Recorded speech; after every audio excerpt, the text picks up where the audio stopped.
It doesn't matter if you're working on a Ferrari, Maserati, Honda, Toyota Camry, or an outboard motor.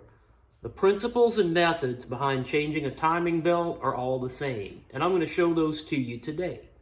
Any timing belt job can be broken down into three main components. The first is getting to the belt. You'll have to remove all the parts of the motor that are getting in the way. The second is to set your timing before removing the old belt. And the third, of course, is to replace the belt itself.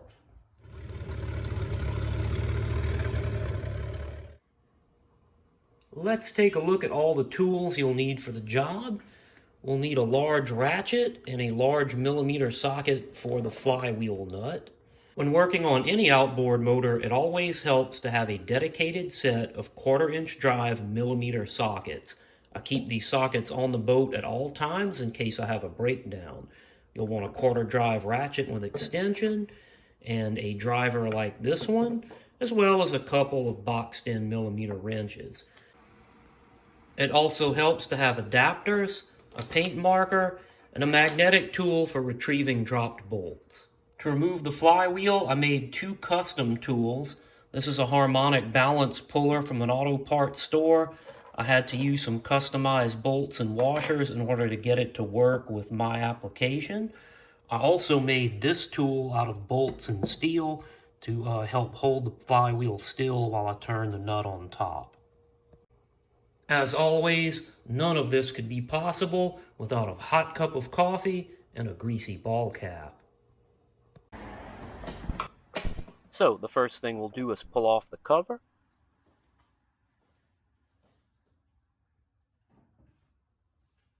Then we'll remove the recoil mechanism.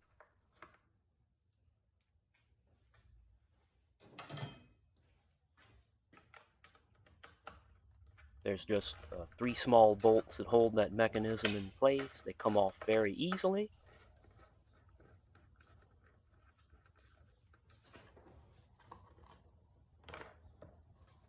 Remove the timing belt inspection cover.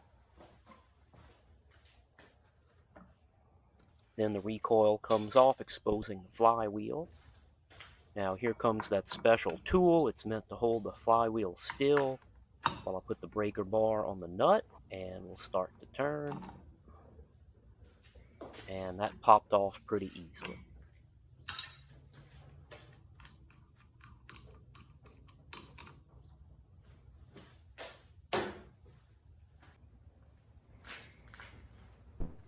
The most challenging part of this job was to remove the flywheel. Here I am just tightening up the little 10mm bolts that I needed to screw into the wheel to apply the back pressure. And I'm using a wrench to gain leverage while I turn the nut on the top. And then I thought I had broken this flywheel loose, and what I ended up doing was I stripped the threads on the black bolt and ended up having to get a different bolt from the hardware store. Now I've got the grip, I'm about to pull. I felt it pop, but it was not the flywheel popping loose, it was the bolt stripping out. It is kind of a cheap tool. Fortunately, the threads did not strip on the puller, so I was able to just purchase a new, stronger bolt. And there it is. And I had to use an alternating regimen of heat, tapping, and turning for about 10 minutes before I got this free. So here I am heating up the flywheel around the shaft. A couple taps with the hammer.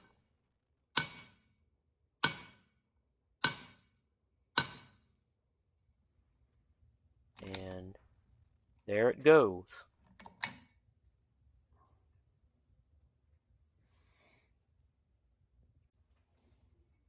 Now the flywheel comes off, revealing the stator. I'm not sure if this stator is indexed, therefore I'm just going to put some reference marks to make sure I put it back exactly as it came off.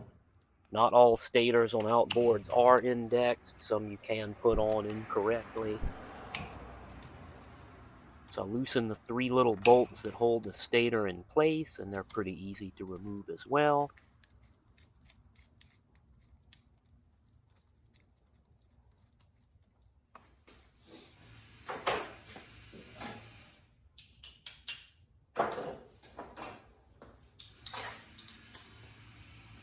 I just came back with a nut driver to zip these out real quick.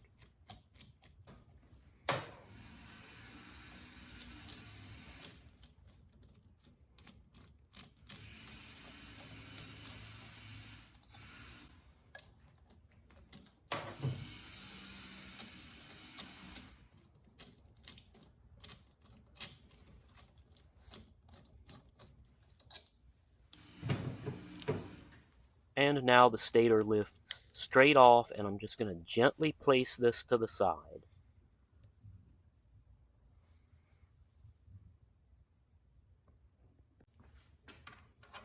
Now I'll put the crankshaft nut back on. I'm going to use that now to turn the assembly. I want to turn these pulleys around and line up the timing marks before I remove the timing belt. If you're careful not to move the pulleys, you can remove the belt and put on the straight replacement, but this is best practice. It is the best practice to line these marks up first. So I'll give this just a couple turns, and then I'll look at the marks. And there's a couple marks on the pulley, and there's only one of those marks, and that's that one there with the 1 next to it. That marks top dead center on the compression stroke, so that's the mark I'm going to use. I'm lining it up to a little arrow on the thermostat housing that I've already highlighted in blue. And that's where I want that lined up before I change the belt.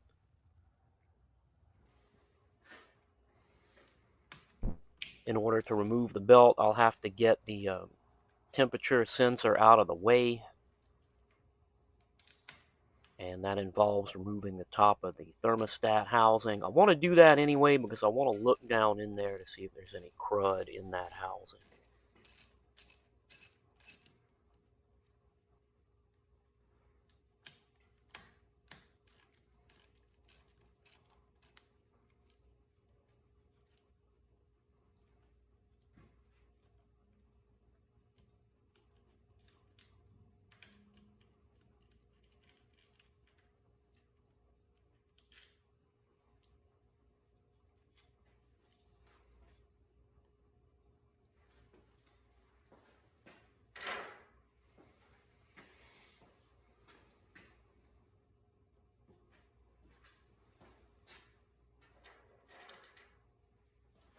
Looks like there's just one more bolt for the sensor. I'm going to go ahead and pull that out now.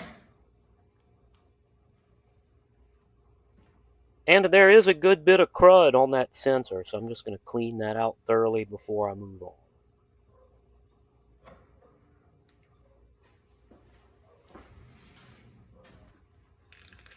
I can now slip the old belt off, being very careful not to disturb either pulley.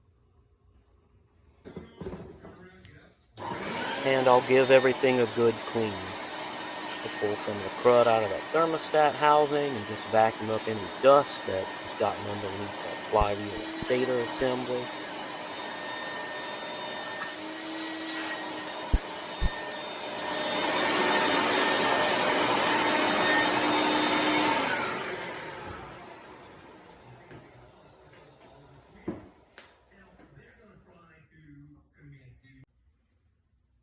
And now it's time to install the new belt.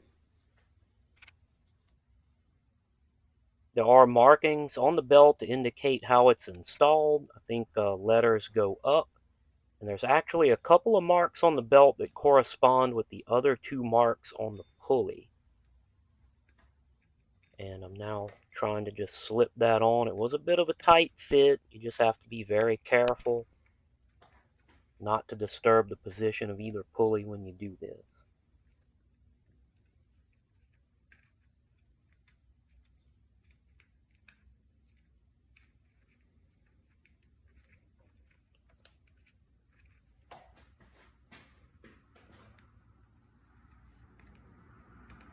This new belt is definitely tighter than the old one that came off of it. The old belt was about 7 years old, definitely in need of a change.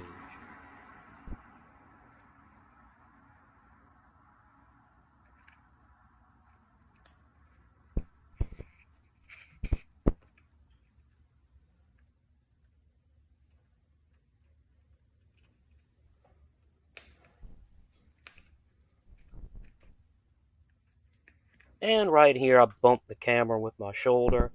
I tried to put in an anti-shaking filter, and this is after the filter.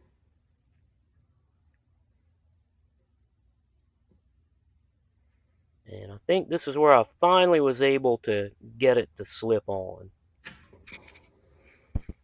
There we go.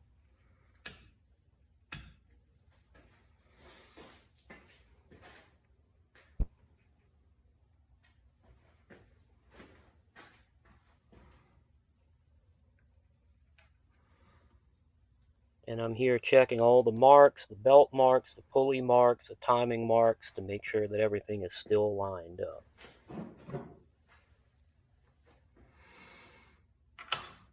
Now what I want to do is turn the assembly around again, very slowly, making sure that pistons aren't crashing into valves, a sure indication that you don't have it timed correctly. Also, I want to turn this crankshaft over a number of times and make sure the timing marks line up every time they come around. That's one.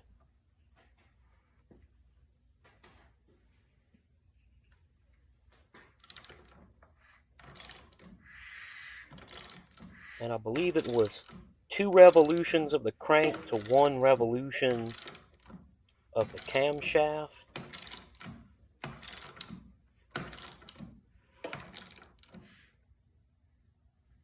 And it made it around again.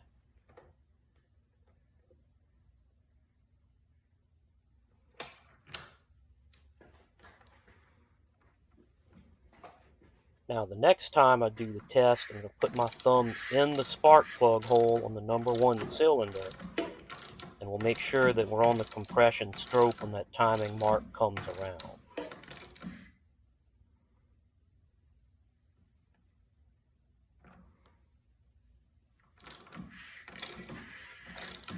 We'll do this once or twice again, and according to all signs, it looks like everything is correct.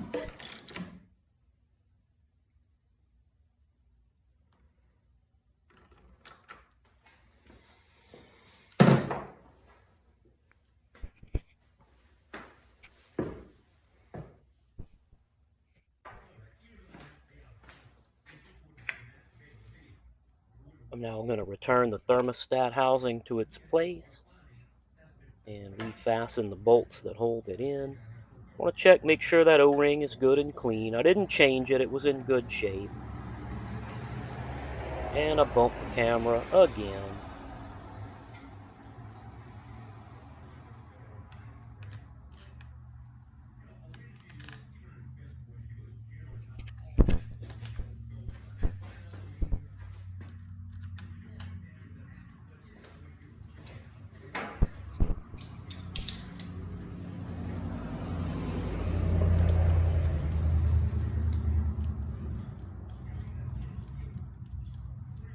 I'm just going to quickly fasten those nuts down.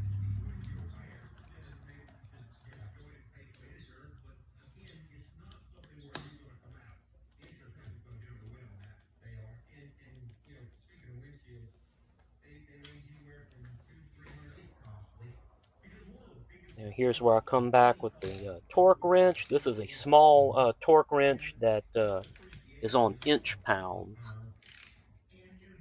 With these motors, I try to be pretty precise here and torque them down properly.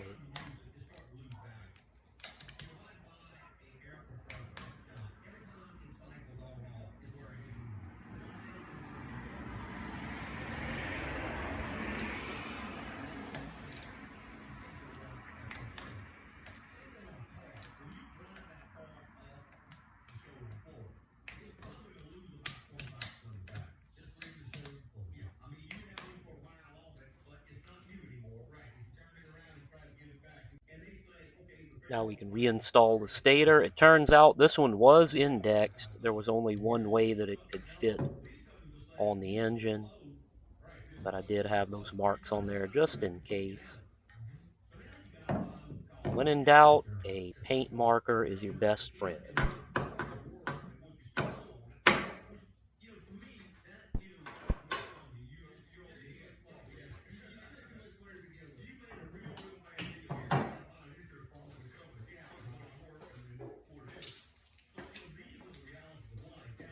And now I'm just going to reinstall the little bolts that hold the stator in place.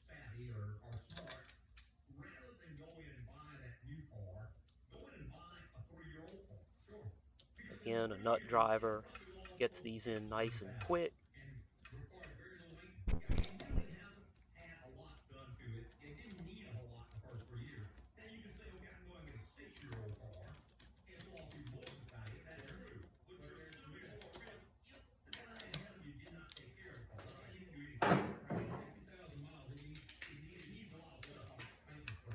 And I follow up with a torque wrench to get them down to spec.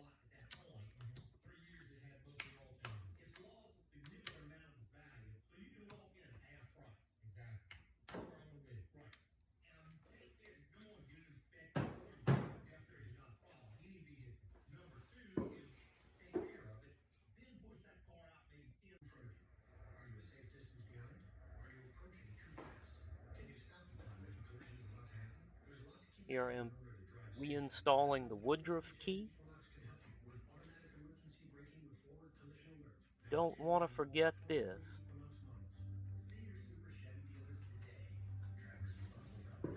You know what? And here comes that flywheel. And all this time, again, I'm bumping the camera with my shoulder. Put on the washer, reinstall the nut. Now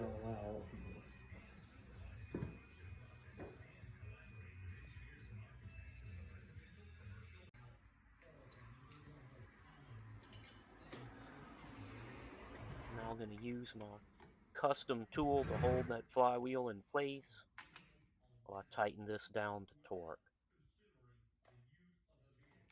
I think this one was something like 90 foot-pounds.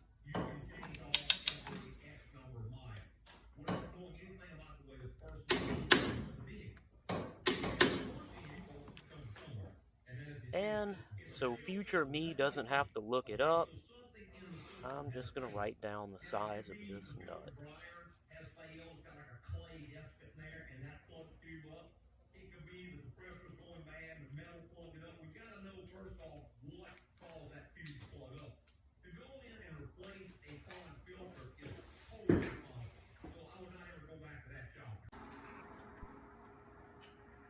Now we replace the recoil mechanism.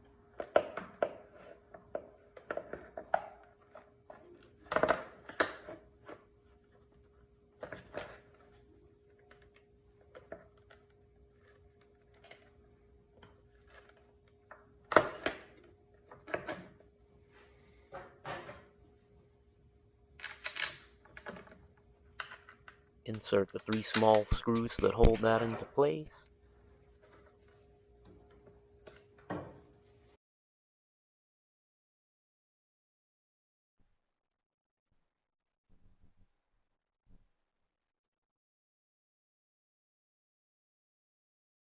Cinch those down with the ratchet.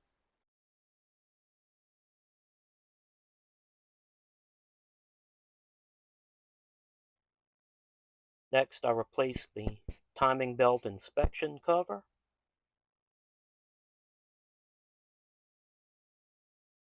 Then this catch spring.